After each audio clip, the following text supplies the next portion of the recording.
Was Luke Rockhold overhyped, or did he waste his potential? From dominating everybody in Strikeforce to taking out the best the UFC middleweight division had to offer in his heyday, Luke Rockhold had the potential to be a huge MMA star. But his cockiness eventually led to one of the most devastating downfalls in combat history. How did it all fall apart for Luke? Let's find out.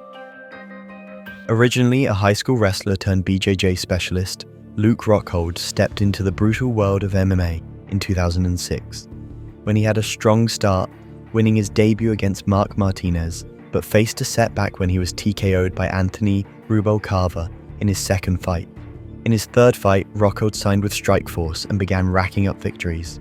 After 6 straight wins, he earned a middleweight title shot against Ronaldo Jacare Souza in September 2011. Rockhold won the fight by a dominant decision, and then went on to defend it twice, against Keith Jardine and Tim Kennedy. In the same year as Rockhold's title fight with Souza, the UFC acquired Strikeforce.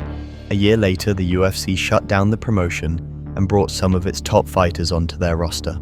Rockhold was among them, and his first challenge in the UFC was nothing short of brutal, as he was pitted against the hard-hitting Vitor Belfort, who Rockhold didn't like all that much. People that need that extra push, the TRT, I think they're lacking something. Belfort wasted no time serving Rockhold a dose of humility, knocking him out with a spinning heel kick, followed by ground and pound.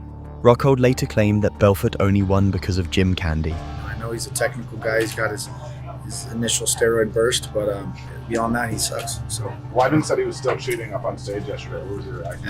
I knew he would find a way to cheat. There's just a level of how much he's cheating and what he's doing. No one in the fight game has that much respect for Vitor.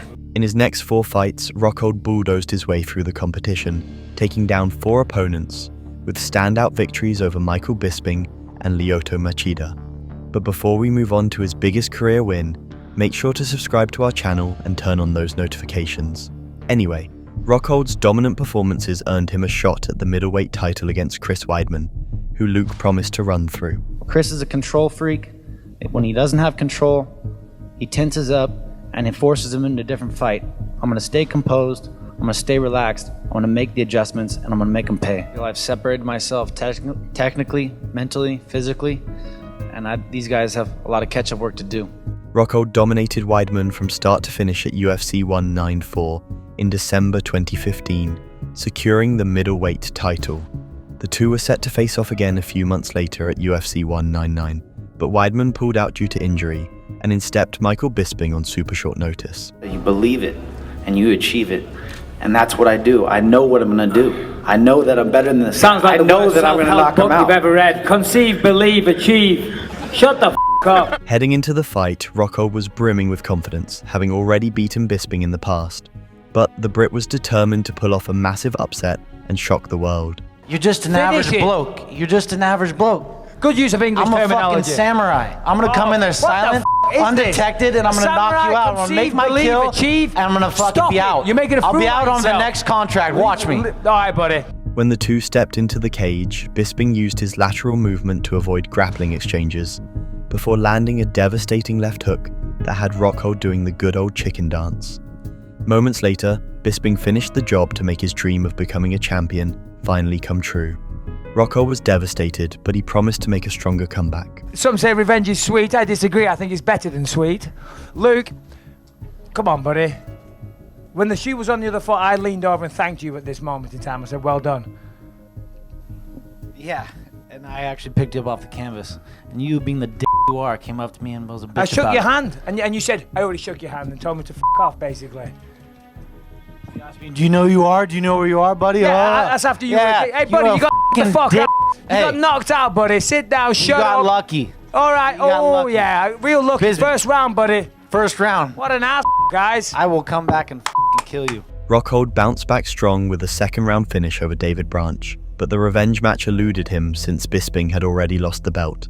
Instead, he was set to fight Robert Whittaker for the title at UFC 221. I knew he could be, real competition. There wasn't a lot going on besides Whittaker. He rose quickly and handled everything, in good fashion. So he's a tough dude. He's got well-rounded. That fight unfortunately didn't happen either, since the Aussie had to pull out due to a staph infection.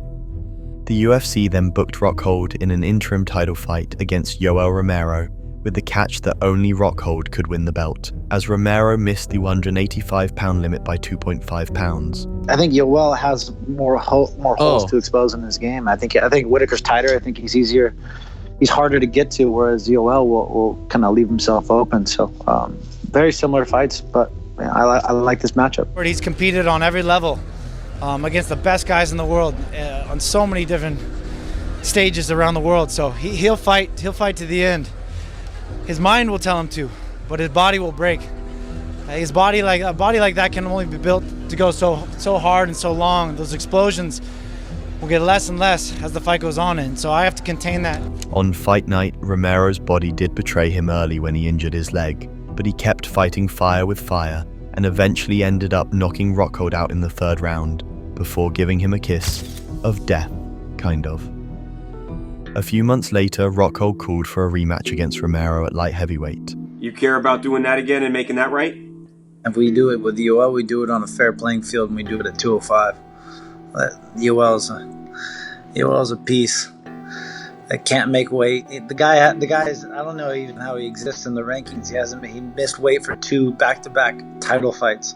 The guy's a cheap and I'll find him at light heavyweight if he wants to do it again. Rockhold didn't get his Romero rematch at light heavyweight, but instead he faced an even tougher challenge when he made the jump to 205 pounds. That challenge came in the form of Jan Blachowicz, but Rockhold sort of ignored the poll in favor of John Jones, the man who was the division's champ at that time. John's done a lot of things that, one loss maybe. I don't know. He's got his other one, no contest to DC. You cheat. You shouldn't be rewarded for cheating. I'm good at everywhere I go. That's similar to John. In his game? Like I'm better in a lot of ways. What message do you have for John? Just hold tight.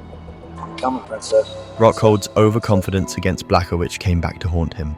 After being picked apart in the 1st round, he was brutally knocked out in the 2nd, paying the price for underestimating his opponent.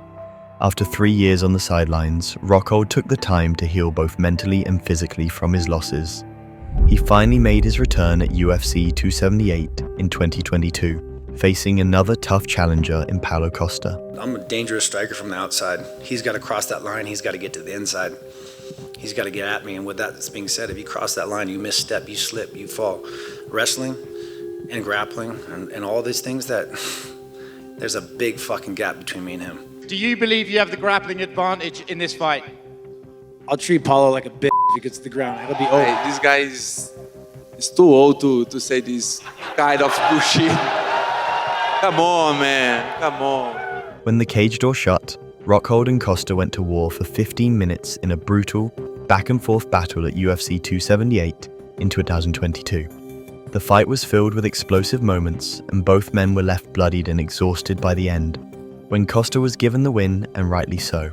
That was the final chapter for Rockhold inside the UFC octagon, as he negotiated his release from the company in 2023, closing a book that could have been far more legendary than it turned out to be.